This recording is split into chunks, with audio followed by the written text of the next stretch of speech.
Sir யாராச்சும் ஒருத்தங்க பேசுவாங்க கூட்டணியில் இருக்கக்கூடிய கட்சி தலைவர்கள் அப்படின்ட்டு நீங்க தொடர்ந்து பல இடங்கள்ல நீங்க பேசிட்டு இருக்கீங்க. இவங்கெல்லாம் பேசணும், இவங்கெல்லாம் பேசாம இருக்காங்க, ஒரு நாள் பேசுவாங்கன்ட்டு. அது சிபிஎம்ல இருந்து முதலில் தொடங்கி இருக்குன்னு நினைக்கிறீங்களா? எப்படின்னா இப்போ கூட்டணிக்கும் இதுக்கும் படுத்தி பேச வேண்டியதில்லை. சரி, கூட்டணின்றது வேற. அவங்க வேணா சொல்லிட்டு இருக்கலாம் கூட்டணி நாங்கள் இன்டாக்டா இருக்கோம்னு.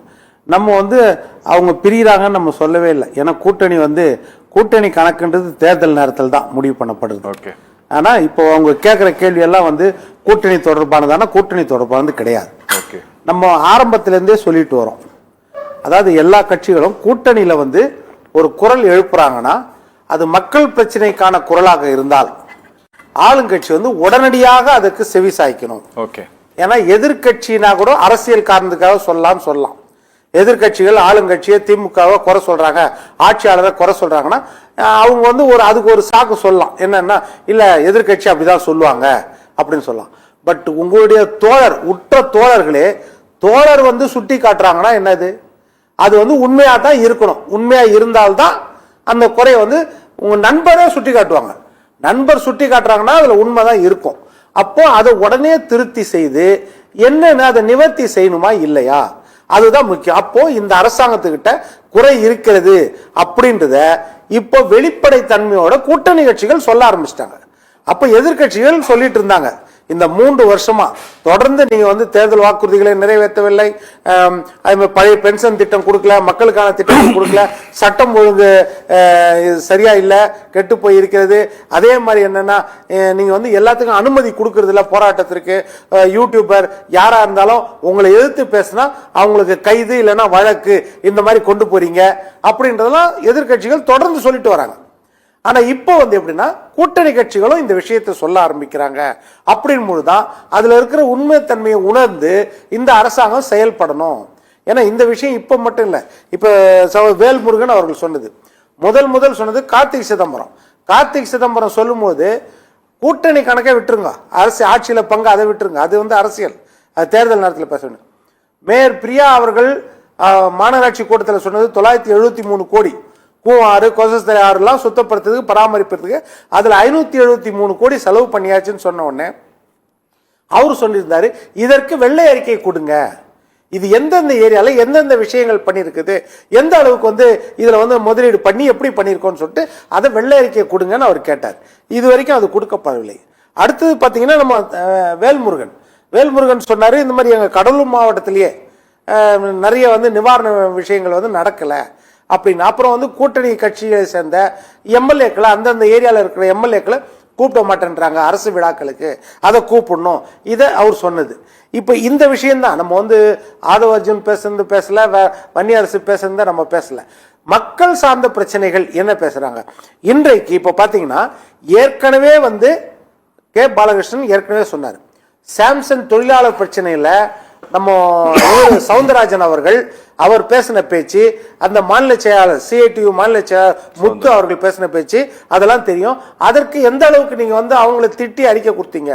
போக்குவரத்து தொழிலாளர்கள் தீபாவளி அப்போ வந்து தனியார் பேருந்தை நாங்க எடுக்க போறோம் லீஸுக்கு அப்படின்னு சொல்லும்போது அப்பவும் என்ன செய்தாங்க, நம்ம சிஐடியு தொழிற்சங்கம்லாம் போராட்டத்தை அறிவிப்போம் நாங்கள் எதிர்ப்பு தெரிவிச்சாங்க. அதற்கு உடனே கண்டன குரல் தெரிவிச்சாரு சிஐடியு போன்ற தொழிற்சங்கம்லாம் மக்கள் மேல அக்கறையே கிடையாதுன்னு சிவசங்கர் அவர்கள் போக்குவரத்து அமைச்சர் கூட்டணி கட்சியின் தொழிற்சங்கத்தையே விமர்சிச்சார் மக்கள் பிரச்சனைக்காக பேசும்போது. இதே மாதிரிதான் 12 மணி நேர வேலை திட்டம் 2 வருஷம் முன்னாடி அது சட்டமன்றத்தில் மசோதா கொண்டு வந்து தாக்கல் பண்ணும்போது டி.கே. ரங்கராஜன் அவர்கள் இதே விஷயத்தை சொன்னார். ஏன்னா அந்த நேரத்தில் வந்து இது வந்து முதலமைச்சர் வந்து இல்ல அவையில, முதலமைச்சருக்கு தெரியுமோ தெரியாதுன்ற மாதிரி தான் ஆளுங்கட்சி சொன்னது. அதற்காக டி.கே. ரங்கராஜன் என்ன சொன்னாரு, அப்போ ஆட்சியாளர்கள் நம்ம கட்சி ஆட்சி நடத்துதா அப்படி இல்லை நிர்வாகிகள் அதிகாரிகள் ஆட்சி நடத்துறாங்களான்னு கேட்ட உடனே முரசொலியில ரொம்ப அவரை வந்து கேவலப்படுத்தி எழுதியிருந்தாங்க. இதெல்லாம் வந்து கடந்த காலங்களில் மக்கள் பிரச்சனையை பேசும்போது ஏற்பட்ட நெருடல்கள்.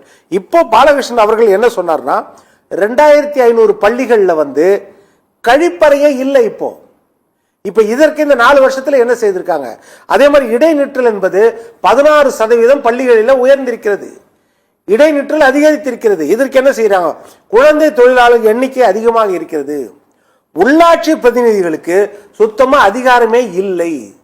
மாவட்ட நிர்வாகமே ஒவ்வொரு இடத்துலயும் உள்ளாட்சி பிரதிநிதி அதிகாரத்தை மாவட்ட நிர்வாகம் கையில எடுத்துட்டு அவங்களே தான் அந்த பஞ்சாயத்துக்கு பதில் அவங்க செயல்படுத்துறாங்க. அப்போ நீங்க வந்து மாநில உரிமையை பேசுறவங்க உள்ளாட்சி உரிமையை பேசணும்ல, அந்த உள்ளாட்சி உரிமையை மாநில அரசாங்கம் ஏன் தடுக்குது? இப்ப இதெல்லாம் நான் இல்ல, கே பாலகிருஷ்ணன் அவர்கள் கேட்ட கேள்வி. இப்ப இந்த கேள்விகளுக்கு பதில் செய்யணும். அதே மாதிரி என்கவுண்டர் ஜனநாயகத்துக்கு விரோதமானது, இந்த அரசாங்கம் என்ன செய்யுது அப்படின்னு அவர் கேட்டார். எப்ப கேட்டாரு? ரவுடி திருவேங்கடம் ஆம்ஸ்டாங் வழக்குல அவர் கொல்லப்பட்ட போது, அடுத்தது சிசிங் ராஜா கொல்லப்பட்ட போது.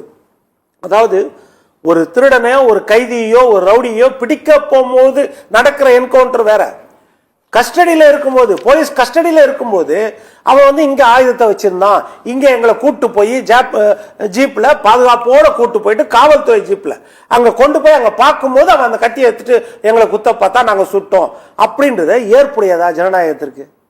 இப்ப இதைத்தான் அவர் கேட்கிறாரு.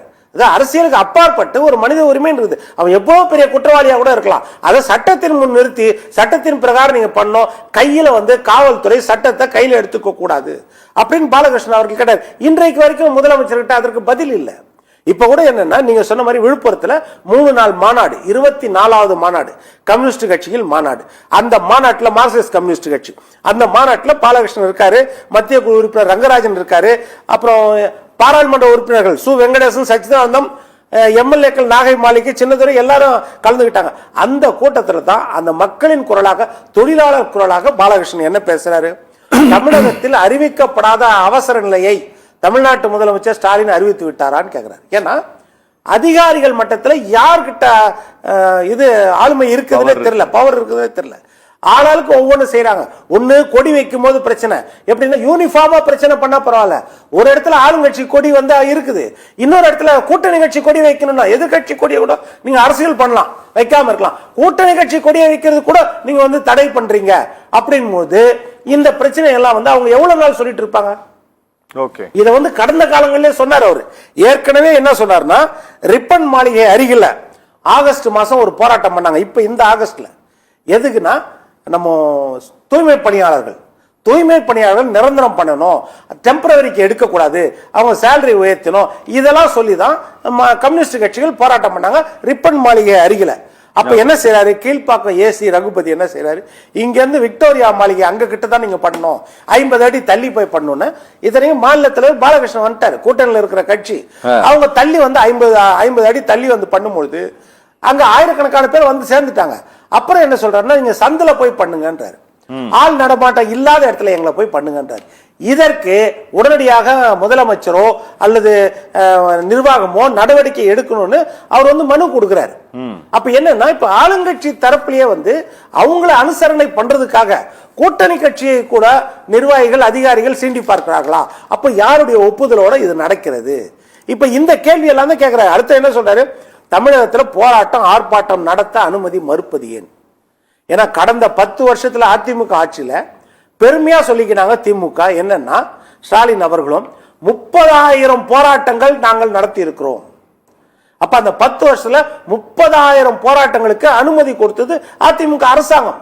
எல்லா பக்கத்திலயும் வந்து போராட்டங்களுக்கு அனுமதி. போராட்டம் ஆர்ப்பாட்டம்ன்றது ஜனநாயகத்தின் ஒரு வடிவம், அவ்வளவுதான். அது அகிம்சையான முறையில் நடத்துறது வந்து வடிவம், வன்முறை இல்லாத நடத்துறது அது ஒரு வடிவம். அதுக்கு பாதுகாப்பு கொடுக்க வேண்டியதுதான் அரசாங்கத்தின் கடமை. ஒரு முன்னாடியே அவங்க வந்து மனு கொடுத்து அனுமதி கேட்டு செய்யறாங்க.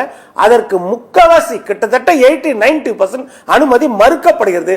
இதை மீறி நீதிமன்றத்தில் போய் சில அனுமதிகள் பெறப்படுகிறது. இப்படிதான் இப்படி இருக்கிறது ஒழிய, இன்னொரு பக்கம் இன்னொரு கேள்வி கேட்கிறாரு, சீப்பை மறைச்சு வச்சுட்டீங்கன்னா திருமணம் நின்றுரும் நினைக்கிறீங்களான்றாரு இந்த அரசாங்கத்தை பார்த்து. அப்ப நீங்க வந்து இதை தடுத்து வச்சிட்டீங்கன்னா முடியுமா?